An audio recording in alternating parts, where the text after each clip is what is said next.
अब हम देखेंगे कि कर्व्ड सरफेस से फ्लक्स कैसे फाइंड किया जाता है। फ्लक्स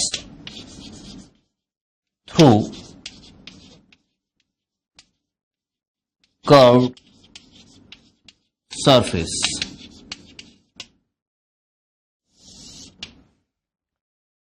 इन जनरल देखो, कोई भी कर्व्ड सरफेस हो किसी भी शेप का, अगर हम 3D बनाने की कोशिश करें, ऐसे कोई कर्व्ड सरफेस है और फॉर एग्जांपल इलेक्ट्रिक फील्ड यहां पे ऐसे E, और यहां एक हमने छोटा सा एरिया कट किया जिसको हम एरिया एलिमेंट कह सकते हैं। इस एरिया के परपेंडिकुलर एक हमने बनाया, that is normal to the area. इसका एंगल इलेक्ट्रिक फील्ड से कुछ होगा, सपोज थीटा, और इस एरिया को DA या DS हमने लिख दिया। It is elemental area, very small area. तो इस एरिया का जो फ्लक्स होगा d phi, that is equal to EDS cos theta. It is just like EA cos theta. वही बस फर्क इतना है कि एरिया यहां पे अब की बार एक छोटा सा एरिया हमने लिया है, क्योंकि अलग अलग पॉइंट पे एरिया का ओरिएंटेशन बदल रहा है।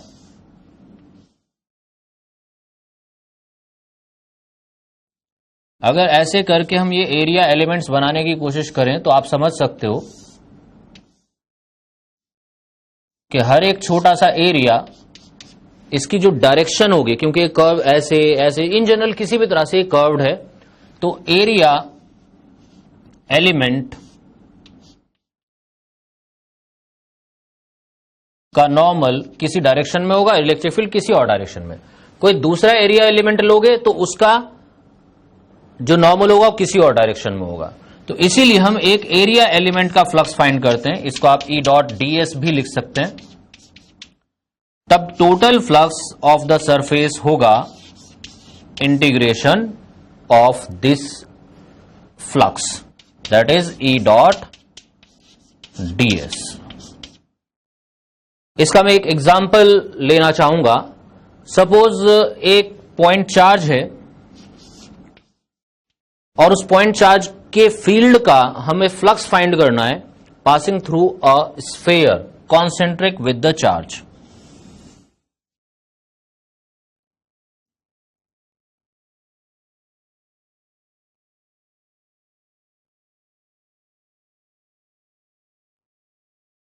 ये वो सरफेस है और इसके सेंटर पे एक पॉइंट चार्ज रखा हुआ है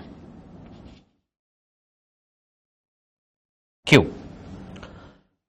तो अब हमें यह पता है कि स्फीयर का कोई भी, अगर मैं यहां से एक छोटा सा पोर्शन कट करूं तो इसके नॉर्मल होगा ये रेडियस के अलोंग नॉर्मल बनेगा n कैप। तो यही हमारा एरिया एलिमेंट है, DS भी कह सकते हैं हम इस डायरेक्शन में, और इस चार्ज का इलेक्ट्रिक फील्ड भी इसी डायरेक्शन में है। तो दोनों के बीच एंगल हुआ 0। तो इस एरिया एलिमेंट का जो फ्लक्स होगा d phi, it will be EDS into cos 0।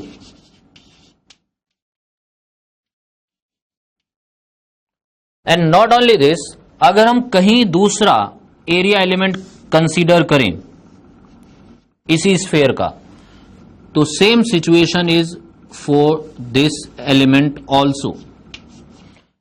Line, इसका जो चार्ज का इलेक्ट्रिक फील्ड है वो भी इसी लाइन के अलोंग है और नॉर्मल भी इसी के अलोंग है। तो अगेन थीटा विल बी 0। तो for every area element theta is 0, therefore the flux for every area element is EDS। अब टोटल फ्लक्स कितना होगा phi, that is integration d phi, और d फाई है EDS।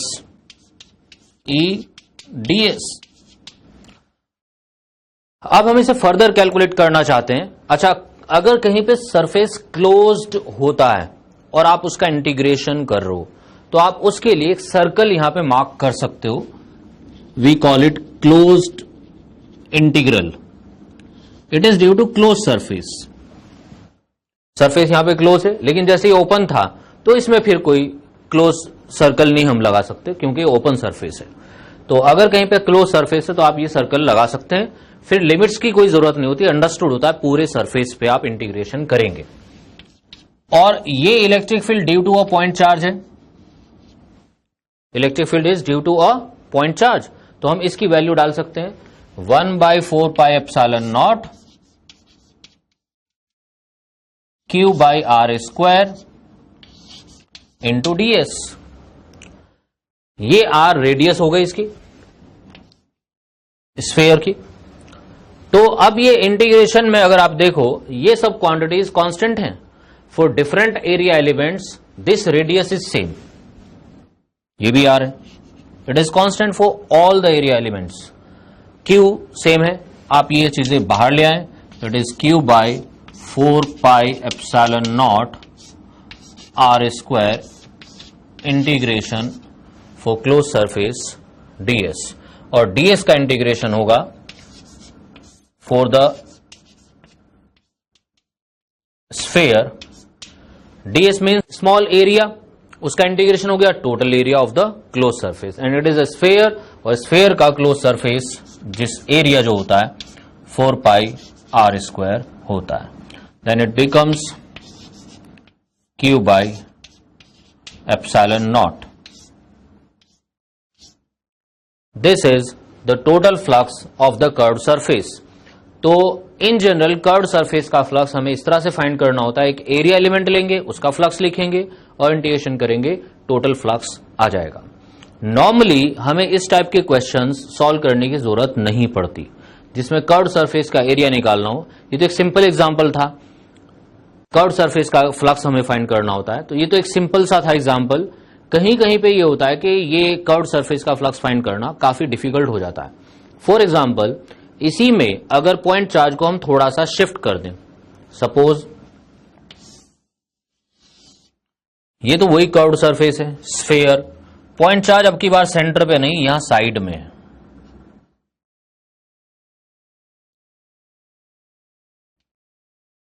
अब अगर हमें फ्लक्स फाइंड करना होगा then it becomes quite difficult. For example हम ये तो सेंटर है, हम ये एक एरिया एलिमेंट तो ले लें एकदम सामने वाला,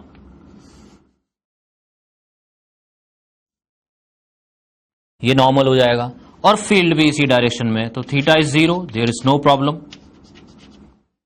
लेकिन अगर मैं एक एरिया एलिमेंट यहां कट करता हूं,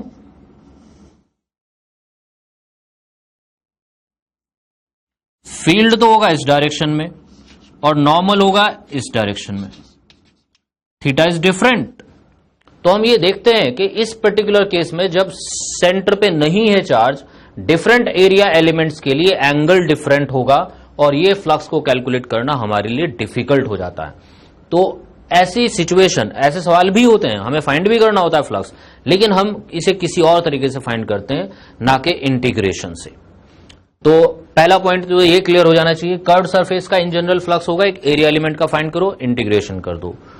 दूसरा पॉइंट ये कि कर्व्ड सरफेस का फ्लक्स नॉर्मली हमें इस तरह से फाइंड करने को नहीं आता। ये तो मैंने इसलिए कराया कि एक तुम्हें जस्ट आइडिया होना चाहिए कि कर्व्ड सरफेस का फ्लक्स कैलकुलेट कैसे करते हैं। नाउ पॉइंट ये है, जैसे कि ये वाला मैंने लिया केस जिसमें चार्ज को सेंटर से हटा दिया तो कॉम्प्लिकेशन आने शुरू हो गए। इन सब सिचुएशन को डील करने के लिए ही हमारे पास एक लॉ है, and that is a very strong law of electromagnetism, that is called Gauss's law in electrostatics. और गॉसेस लॉ है क्या, ये अभी हम डिस्कस करते हैं।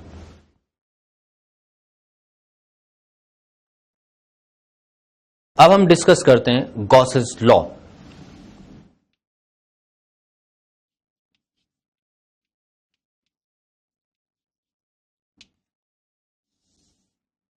Gauss's law in electrostatics. ये लॉ कहता है कि if we are having any close surface of any shape, किसी भी शेप का क्लोज्ड सरफेस है, बंद सरफेस, देन टोटल फ्लक्स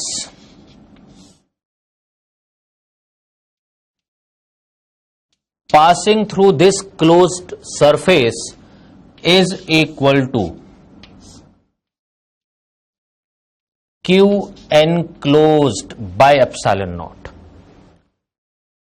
इसमें जो Q enclosed है, it is the total charge enclosed by the surface। total charge enclosed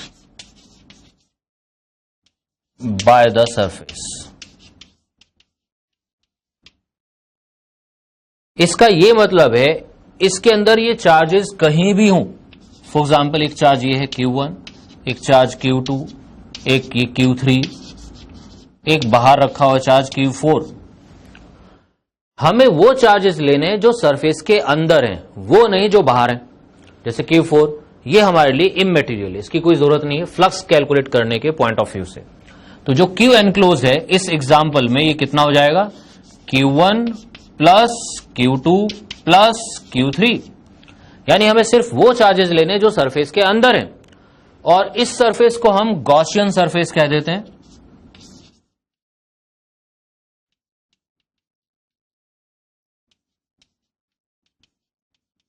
Gaussian surface।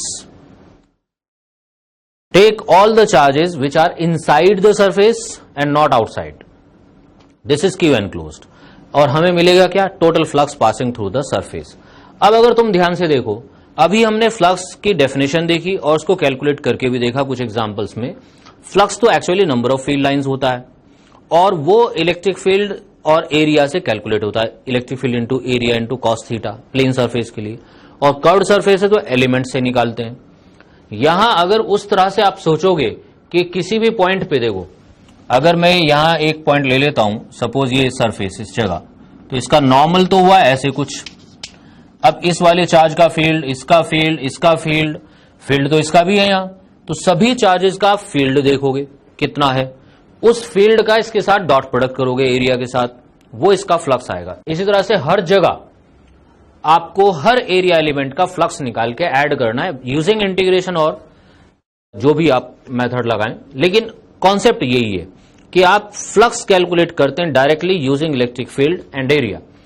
लेकिन Gauss's law क्या कह रहा है कि उस सब की कोई जरूरत ही नहीं है। There is no need of calculating E dot ds integration. Simply total flux depends on the total charge enclosed by the surface and not the charges outside. ये बहुत जो कॉम्प्लिकेशंस होते हैं उनको काफी सिंप्लीफाई कर देता है। जैसे अभी हमने एक एग्जांपल किया था, ये स्फेयर है, सेंटर पे एक पॉइंट चार्ज रखा है, इसका फ्लक्स अगर हम यूजिंग गॉसेस लॉ निकालें, flux will B Q enclosed bye epsilon not, total charge enclose इसमें Q है, और ये थोड़ी देर पहले हमने फाइंड किया था, यही रिजल्ट आया था, और वो काफी मतलब उसमें मेहनत करनी पड़ी थी हमें फाइंड करने के लिए।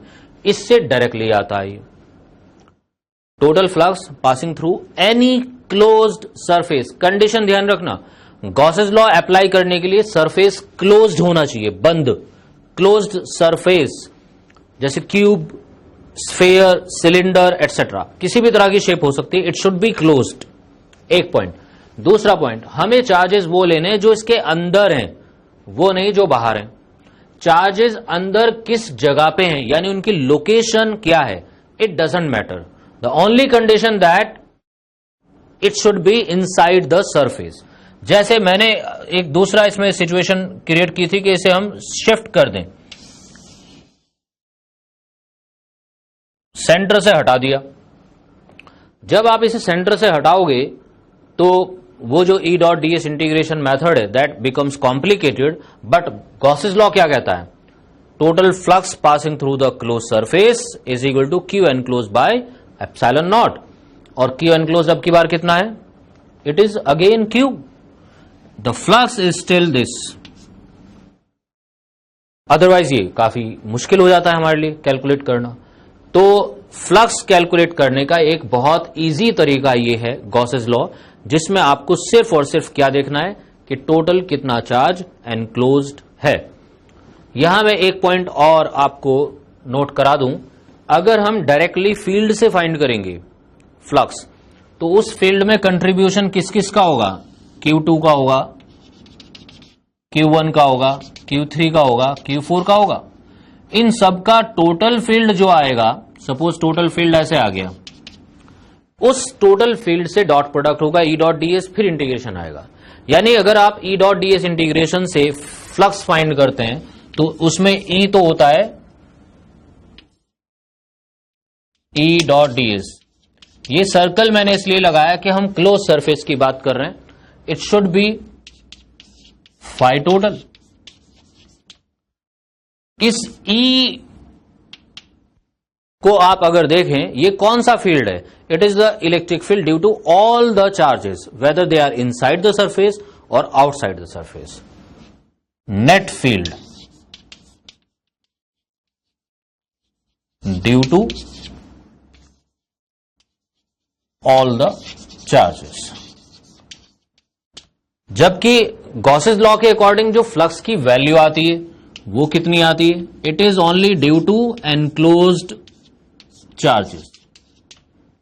जो चार्जेस सरफेस के अंदर है उनकी वजह से आता है, जबकि फील्ड टोटल होता है। तो ध्यान रखना, टोटल फील्ड होता है इसमें, और फ्लक्स में कंट्रीब्यूशन जो है it is only due to inside charges.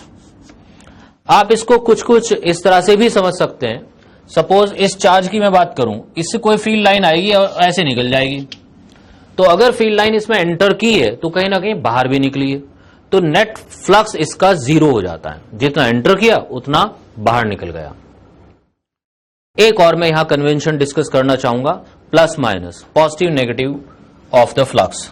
Suppose कोई कर्व्ड सरफेस है और फील्ड लाइन आती है आउटसाइड। हमने देखा था कि अगर सरफेस बंद होता है, सपोज ये ऐसे बंद सरफेस है, तो normal is to be taken outwards, field भी आउटवर्ड, तो डेफिनेटली ये एंगल एक्यूट बनेगा। It can not be obtuse, क्योंकि नॉर्मल तो हमेशा आउटवर्ड ही होगा। फॉर एग्जाम्पल मैं एक और यहां सरफेस बनाता हूं, normal is to be taken outwards. अब इलेक्ट्रिक फील्ड अगर आउटवर्ड है सरफेस के रेस्पेक्ट में, बाहर आ रही है, तो इधर को या ऐसे आएगा, एंगल हमेशा एक्यूट बनेगा।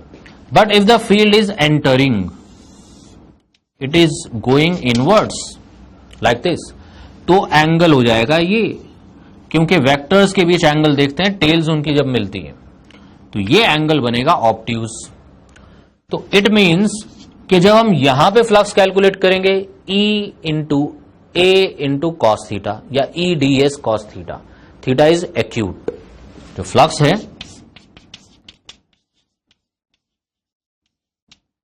अब अगर थीटा है एक्यूट तो ये होगा पॉजिटिव, क्योंकि cos of acute angle is positive. लेकिन अगर थीटा ऑब्ट्यूज है तो cos of obtuse angle will be negative. तो अगर कहीं पे आउटवर्ड फ्लक्स होता है,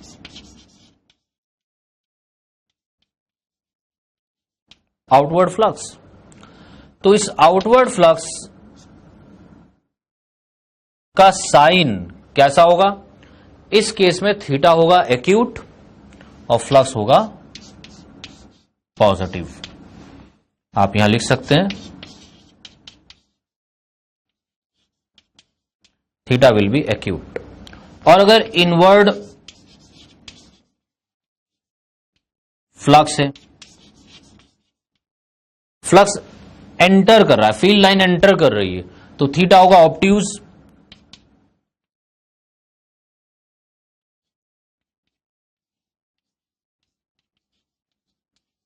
थीटा इज ऑब्ट्यूज, और जब थीटा ऑब्ट्यूज होगा cos of obtuse angle is negative, therefore the flux will be negative. यानी ये आप याद रखेंगे कि इनवर्ड फ्लक्स नेगेटिव होता है और आउटवर्ड फ्लक्स पॉजिटिव। लेकिन ये जो इनवर्ड या आउटवर्ड है, it is with respect to closed surface. For example एक ओपन सरफेस है, जैसे ये सरफेस ओपन है और फील्ड लाइन ऐसे चली जाती है आर पार, तो इसको हम ना तो इनवर्ड कह सकते हैं ना आउटवर्ड, क्योंकि ओपन सरफेस में इनवर्ड आउटवर्ड कुछ होता ही नहीं है। आप नॉर्मल इधर भी ले सकते हैं, इधर भी ले सकते हैं, ऑप्शनल होता है। तो हम यूजुअली वो सेलेक्ट करते हैं जिधर छोटा एंगल बनता है। लेकिन अगर बंद सरफेस है like this, then we don't have option in n cap. N cap is to be taken outwards, तो उसके अकॉर्डिंग फ्लक्स पॉजिटिव और नेगेटिव होगा. Inward flux will be negative and outward flux will be positive. इसी चीज को आप Gauss's law से relate करें. Total flux Q enclose by epsilon naught है. फॉर एग्जाम्पल कोई सरफेस है और उसके अंदर चार्ज है पॉजिटिव चार्ज, तो इसकी फील्ड लाइंस कैसी होंगी बच्चों? Radially outward, in every direction it is radially outward. तो अगर पॉजिटिव चार्ज है किसी क्लोज सरफेस का, उसके अंदर पॉजिटिव चार्ज, तो फील्ड लाइंस आउटवर्ड होंगी, यानी फ्लक्स कैसा होगा? आउटवर्ड. इसमें तो कोई डाउट नहीं, ये फ्लक्स कैसा है? आउटवर्ड है. ओके, अब इसे देखो, फ्लक्स क्या होता है? Q enclose by epsilon not. यहां पे क्यू एनक्लोज कैसा है? पॉजिटिव. और फ्लक्स कैसा है? आउटवर्ड. यहां से देखो, जब क्यू को पॉजिटिव डालोगे तो फ्लक्स कैसा हो जाएगा? Positive. It means outward flux is positive. ये गॉसेस लॉ भी कंफर्म कर रहा है और ये थीटा के कॉन्सेप्ट से भी कंफर्म हो रहा है. अगर किसी सरफेस के अंदर चार्ज पॉजिटिव है तो उसकी फील्ड लाइंस बाहर को आएंगी, फ्लक्स होगा आउटवर्ड, और इसके अकॉर्डिंग जब क्यू पॉजिटिव डालोगे फ्लक्स होगा positive. It means outward flux is positive. और अगर कहीं पे चार्ज किसी सरफेस के अंदर नेगेटिव है तो इसकी फील्ड लाइंस होंगी रेडियली इनवर्ड्स.